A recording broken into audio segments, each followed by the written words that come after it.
జై శ్రీమన్నారాయణ సమతా కుంభ కార్యక్రమంలో మరి ఈరోజు 13వ తారీఖు నిన్నటి రోజున బయలుదేరి సంకీర్తనలో పాల్గొనడానికి వచ్చినటువంటి మార్టనూరు శ్రీ రంగనాథ భజన మండలి వారి యొక్క సభ్యులందరితోటి దాదాపు 10 మంది, 5గురేమో కీర్తన దగ్గర ఉంటారు, 5గురు అటు వెళ్ళడానికి మళ్ళీ రెడీగా ఉండాలి కాబట్టి 20 మందితోటి చక్కటి ఈ సమతా కుంభు అనే ఒక పెద్ద కార్యక్రమం ఏదైతే జరుగుతుందో బ్రహ్మోత్సవాల కార్యక్రమం.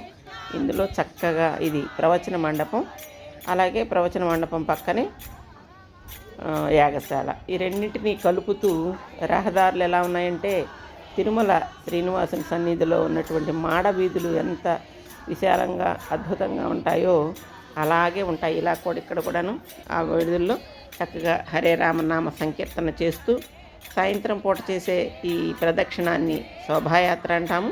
ఉదయం పూట చేసేటట్లయితే నగర సంకీర్తన అంటాం. సహజంగా మనం ఈ చేసే క్రమంలో ఇదిగో వేగశాల వెనక వైపుకి వచ్చామన్నమాట. ఇప్పుడు యాగశాల కార్యక్రమాలు మీకు కనిపిస్తూ ఉన్నాయి కదా. చక్కగా యాగశాల సాకేత రామచంద్ర ప్రభు యొక్క పరివారం, అలాగే మరి ఆచార్యులైనటువంటి శ్రీ జీర్ స్వామీజీ వారి పెరుమాళ్ళు, వీళ్ళంతా కూడా అక్కడ వేంచేసి ఉన్నారు యాగశాలలో. అక్కడ ప్రతిరోజు జరిగేటటువంటి నిత్య యజ్ఞ కార్యక్రమం జరుగుతూ ఉంది. మా వాళ్ళు ఆ ఎదురుగా కాసేపు చేసి మరలా ప్రదక్షిణలోకి రౌండప్ అయ్యారన్నమాట. ఈ యాగశాల వెనక వైపు ఇప్పుడు మేము ప్రదక్షిణ మార్గంలో ఉన్నారు వీళ్ళు, మళ్ళీ ఆ పక్కకి తిరిగారన్నమాట. ఇక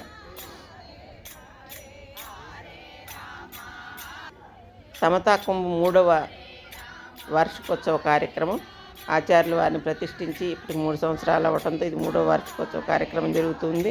9 రోజుల పాటు జరిగేటటువంటి కార్యక్రమాలు ఆద్యంతం కూడా ప్రతి క్షణం ఎక్కువజామున 5 గంటల నుండి ప్రారంభమయ్యేటటువంటి స్వామివారి పర్యవేక్షణలో జరిగే ఈ ప్రవచన మండపం అతి పెద్దదండి. దాదాపు 10,000 మంది వరకు కూడా కూర్చోవడానికి అనువుగా ఉన్నటువంటి ఏర్పాట్లతో ఉన్న ప్రవచన మండపం, దానికి ఆనుకునే చక్కటి అలంకారంతో యాగశాల.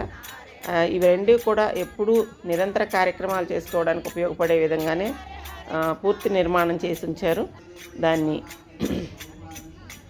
యాగశాల ముందుకి రావడం జరిగింది. ఇక యాగశాలలోకి వెళ్ళటానికి అనమాట.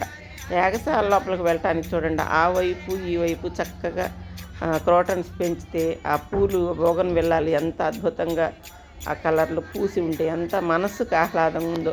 ఇది పక్కన మీకు కనిపిస్తూ ఉంది కదా ప్రవచన మండపం. అందులో సాయంత్రం 6:30 అవడంతో లైట్లు కూడా వెలుగుతున్నాయి అన్నమాట. అసలు వైకుంఠం అంటే ఇలా ఉంటుంది అనేటట్లు అర్థం వచ్చేటట్లుగా కార్యక్రమాలు ఈ ఏర్పాట్లు ఉన్నాయన్నమాట.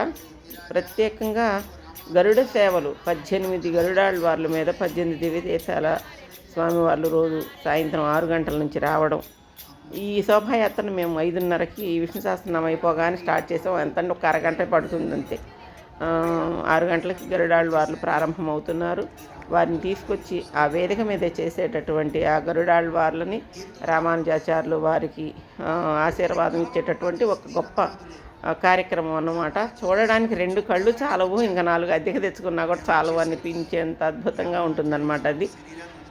ఇక్కడ నేను బ్రహ్మోత్సవాలు మొదటి రోజు నుంచి చక్కగా ఉండడానికి, చూడడానికి, పాల్గొనడానికి వచ్చాను కాబట్టి ఏర్పాట్లు చేసుకొని ప్రశాంతమైనటువంటి మనసుతోటి అన్నీ చూడగలుగుతూ ఉన్నాను.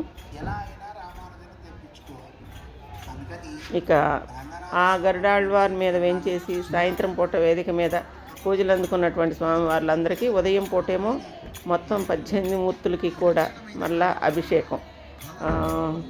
అభిషేకం అంటే అది మనం ఎక్కడా చూడము, అంత విపులంగా అభిషేకం అనేది ఆయన అనిపించే విధంగా ఉంటుందన్నమాట.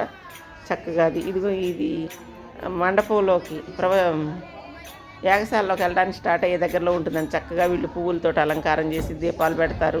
అలాగే బొట్లు పెట్టడానికి మెయిన్ ఉంటారన్నమాట.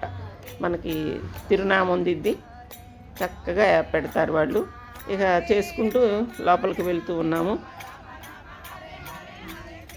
చేసేసి మళ్ళీ అక్కడికి వెళ్ళి చేసి మళ్ళీ బయటికి కూడా వస్తూ ఉన్నారన్నమాట మా వాళ్ళు.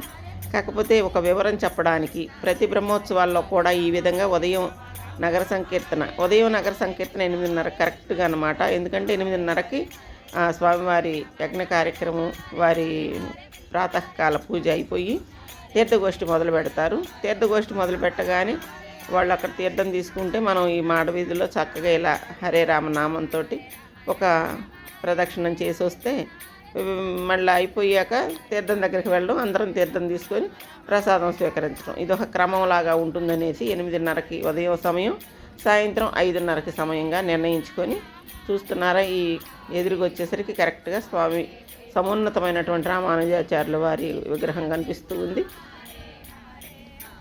ప్రతిదానికి కూడా ఆచార్యుల యొక్క వారి దూరదృష్టి ఎంత అద్భుతం అంటే, సగర్వంగా మన భారతదేశ జాతీయ జెండాని ఎక్కడ దూరంగా ఉన్న వాళ్ళకు కూడా కనిపించే విధంగా జాతీయ జెండాకు ఒక సముచితమైనటువంటి స్థానం, అది వీడియోలో రాలేదనుకుంటానండి.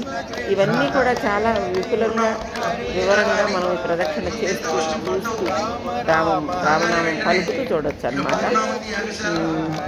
ఇది ఉదయం జరుగుతుంది. ఇదంతా కూడా నిన్న జరిగిన కార్యక్రమం. రాత్రి ఉదయం అన్నమాట. ఇందాక 8:30 గంటలకి, ఇవాళ పొద్దున 8:30 గంటలకి ఇలాగే మళ్ళీ ప్రదక్షిణం చేసి వచ్చారనమాట ఒకసారి.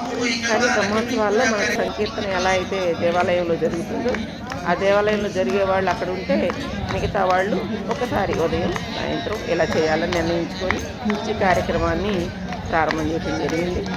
మనం ఉన్నటువంటి 7 రోజులు కూడా ఇలాగే చేయాలి అనుకున్నామన్నమాట. అది స్వామివారికి కూడా నిర్ణయించడం జరిగింది.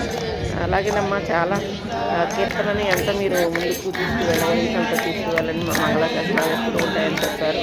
అందుకు అందరూ కూడా సంతోషించినట్టుగా వీళ్ళంతా కూడా ఉదయం పాల్గొన్నటువంటి వాళ్ళు అనమాట.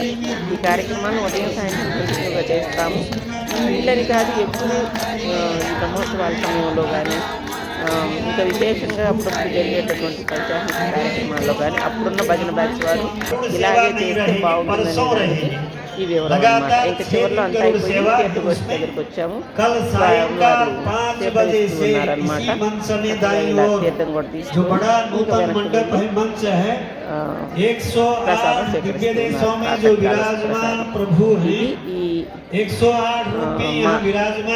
హరినామ సంకీర్తన వారి యొక్క కార్యక్రమ వివరం అన్నమాట. అందరూ కూడా చక్కగా ఈ సమయంలో ఉన్నవాళ్ళు పాల్గొనండి. జై శ్రీమన్నారాయణ.